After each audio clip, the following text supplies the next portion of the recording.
আসসালামু আলাইকুম, সবাই কেমন আছেন? আলহামদুলিল্লাহ আমরা ভালো আছি। তো আজকে আমরা অবশেষে যাইতেছি হলো স্মৃতিসৌধ দেখতে। তো গতকালকে তো বললাম আপনাদেরকে, যখন আমরা একেবারে স্মৃতিসৌধের গেটের সামনে গেছি তখন 5:30 বাজে, তখন লোকজন বের করে দেওয়া হইতেছে, যার কারণে আমরা যেতে পারিনি। তো আমার অনেক দিনের আশা, স্মৃতিসৌধ অনেকেই দেখছে, আমি দেখি নাই। আমার ঢাকা শহরে জন্ম, ঢাকা শহরে বুড়ো হয়ে যেতেছি, কিন্তু স্মৃতিসৌধ দেখা হয়নি। তো এটা শুনলে অনেকে হাসাহাসি করে, তো আমার ভাগ্নিরা হাসতে, এখনো স্মৃতিসৌধ দেখেন নাই। তো চলেন আজকে যেমনি হোক আজকে আপনার দেখামো। তো এখানে আমরা সবাই আছে, আমার মেয়ে আছে, আমার 2 ভাগ্নি আছে, তো আমার বলতেছেন। তো এখানে সবাই আছি। এই তো দেখেন নিহার আর নিপার 2 বোনের ওনার লাগিয়ে গেছে জট। তো ওরা এটা নিয়ে হাসতেছে। তো এখানে সবাই ওদের, আমার বোনের বাসা থেকে হাইটা করে ঠিক 2-3 মিনিট লাগে স্মৃতিসৌধ যাইতে। তো সেখানে দেখে অনেক সুন্দর সুন্দর ফুল। তো আমার ভাগ্নিরা বলতেছে, আন্টি এখানে দাঁড়ান, ভিডিও করে দেই।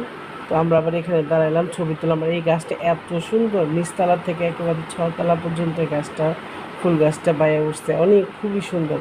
তো আমার বড় মেয়ে এখানে ছবি তুলতেছে, দেখতেছে। তো এখানে ওরা হাইটেজি তুলে দিতেছে। তো আমার দুলাভাই বলতেছে, আজকেও বাবা দাঁড়ায় আছো, তো দেখবো আজকেও গেটের সামনে থেকে তোমার দাঁড়ায় দিব। তো সবাই মজা করতেছে। তো অবশেষে ফাইনালি আমরা এসে পড়ছি স্মৃতিসৌধ। তো এই তো ভিতরে ঢুকলাম মাত্র। তো আমি নিহার বলতেছি, নিহা এই গাছটা কি গাছ বলে আমি তো জানি না। তো আমি বলতেছি, ঝাউ গাছটা একটু ভিডিও করো। তো আন্তাজি বলতেছে, আমি জানি না অবশ্যই গাছের নামটা কি। তো ফাইনালি ঢুকলাম। তো আমার মেয়েরা বলতেছে, আম্মু তুমি অবশেষে ঢুকছো? হ্যাঁ ঢুকছি, অবশেষে দেখলাম। তো আসলে জায়গাটা অবশ্যই দেখতে খারাপ না, ভালোই। তো সেই জায়গাটায় অনেক সুন্দরী জায়গাটা। তো আমি কখনো দেখিনি, আসলে হয় না যে যে জিনিস না দেখছেন ওই জিনিস অনেক সুন্দর, দেখলে হয়তো মনে হয় যে না তেমন কিছু না, আহামরি কিছু না। তো ওইটাই আর কি। তো আমি আরও 2-3 বার গেছিলাম, সেখানে দেখতে পারি নাই। আর সবচেয়ে বড় সমস্যা, আমার পায়ে পড়ে গেছে ঠসা।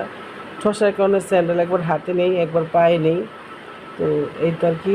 এখানে সবাই আছে, ইয়ামিন, আমরা সবাই ভিডিও করতেছি, দেখতেছি। তো এখানে অনেক ধরনের গাছপালা, অনেক সুন্দর জায়গাটা। আসলে আমরা বাঙালি তো ভালো না, ফুল গাছগুলি মানুষ ধরে ধরে ফুলগুলি ছিঁড়ে ফেলতেছে, ঘাটেরা ঘাটগুলি রেই করতেছে, কিন্তু কিছুতে মানাতে পারতেছে না। তো ওই তো স্মৃতিসৌধ দেখা যেতেছে। তো অবশেষে দেখলাম স্মৃতিসৌধ, আমার তো খুব ভালো লাগছে।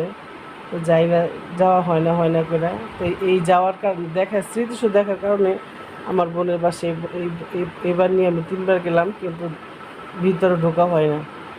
তো এবার ফাইনালি গেলাম। তো এই দেখেন এখানে সবাই খুব আনন্দ করতেছে। এই তো আমাদের ইয়ামিন, আপনাদের ভাইয়া ইয়ামিন পুরাটা জায়গায় হাঁটছে, কোলে ওঠে নাই, তো নতুন হাঁটা শিখছে। তো এই তো দেখেন অবশেষে স্মৃতিসৌধ খুবই সুন্দর লাগছে, কিন্তু বাইরে দূরের থেকে ভালো লাগে, কিন্তু ভিতরে গেলে কেমন একটা খুব কোপের মতো। তো মনে হয় যেন কেমন একটা গুহার মতো জায়গা, বিশাল পাট। তো ভালোই লাগছে, খারাপ না। সরকারি জায়গা, সরকারি স্থান, কারণ ঢুকতে দিচ্ছে এটাই বেশি। অবশ্য টিকিট লাগে নাই, এইভাবেই ঢোকা যায়। তো এখানে যাওয়ার পরে ছোটো বাচ্চা ছিল, পানি নেওয়ার কথা দরকার ছিল, সে পানি নিতে আমাদের মনে ছিল না। তো এই তো দেখেন সেই স্মৃতিসৌধ। এটাকে কি জায়গা কি বলে নিহা? নিহা তো এই তো এখন সবাই আমরা দেখতেছি। তো আজকের ভিডিওটা কিন্তু অনেক ছোট, যেহেতু আমার মোবাইলের সমস্যা, সামান্য একটু ভিডিও করতে পারছি। তো প্লিজ তোমরা ভিডিওটা দেখবা, লাইক কমেন্ট শেয়ার করবা। তোমরা